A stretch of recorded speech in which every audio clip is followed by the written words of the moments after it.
Audio. Début attendu de délibérations incertaines au procès Weinstein. Le jury d'un tribunal pénal de Manhattan doit se réunir mardi matin pour entamer ses délibérations après 3 semaines et demie de procès du producteur Harvey Weinstein, dont le sort paraît incertain. Celui qui fut jadis le producteur de cinéma indépendant le plus puissant au monde, est-il coupable de viol et d'agression sexuelle, avec comportement prédateur comme circonstance aggravante? C'est la question à laquelle vont devoir répondre à l'unanimité les 12 jurés du procès.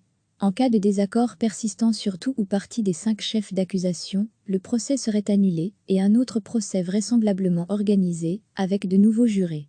S'il est reconnu coupable de tous les chefs d'accusation, Harvey Weinstein, 67 ans, encourt la prison à perpétuité compte tenu de la circonstance aggravante. Sa peine serait alors déterminée ultérieurement par le juge James Burke, qui a présidé au débat. Il s'agirait de la première reconnaissance de culpabilité dans une affaire post-MeToo, celle de l'acteur Bill Cosby résultant de poursuites entamées en 2015. 6 femmes se présentant comme victimes ont témoigné au procès, parmi les plus de 80 qui ont accusé le producteur, seules 2 sont au centre des débats, le reste des faits allégués étant prescrits. D'une part, l'ancienne assistante de production Mimi Alei, qui affirme avoir été agressée sexuellement dans l'appartement new-yorkais d'Harvey Weinstein en 2006.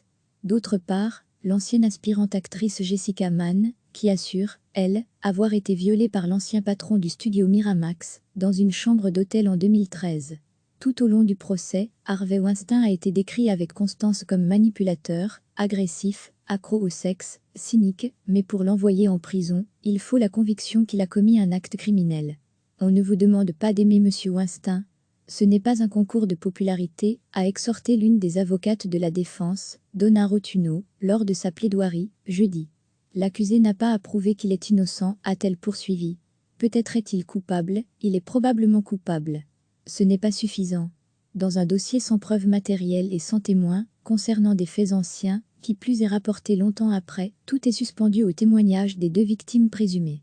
Or, l'un de ces 2 témoignages, celui de Jessica Mann, a été nettement fragilisé lors de son contre-interrogatoire par la défense.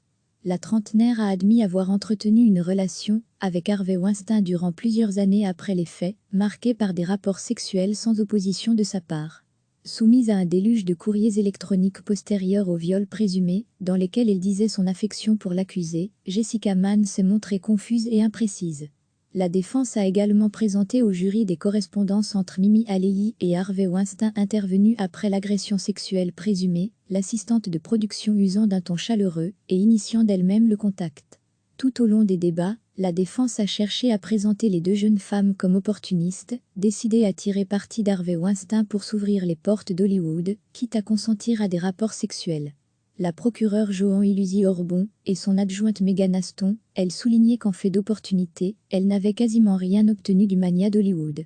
L'accusation a aussi rappelé qu'aucune des 2 femmes n'avait attaqué en justice Harvey Weinstein pour obtenir réparation financière et qu'elles n'avaient aucun intérêt à venir témoigner au procès. Ont-elles semblé heureuses d'être au prétoire, a lancé vendredi Joan Illusi Orbon. Elles ont sacrifié leur dignité, leur intimité, leur quiétude dans l'espoir de faire entendre leur voix. Un verdict de culpabilité constituerait un tournant majeur pour le mouvement MeToo, mais aussi pour la jurisprudence de ce type d'affaires, qui donne très rarement lieu à des condamnations. Si le jury exonérait, au contraire, l'accusé, il fragiliserait le prolongement du mouvement devant les tribunaux. Même en cas d'acquittement, M. Weinstein aurait néanmoins encore à répondre d'autres inculpations pour 2 agressions sexuelles à Los Angeles, annoncées début janvier. Recevez chaque matin l'essentiel de l'actualité. Cliquez sur s'abonner pour recevoir les dernières nouvelles.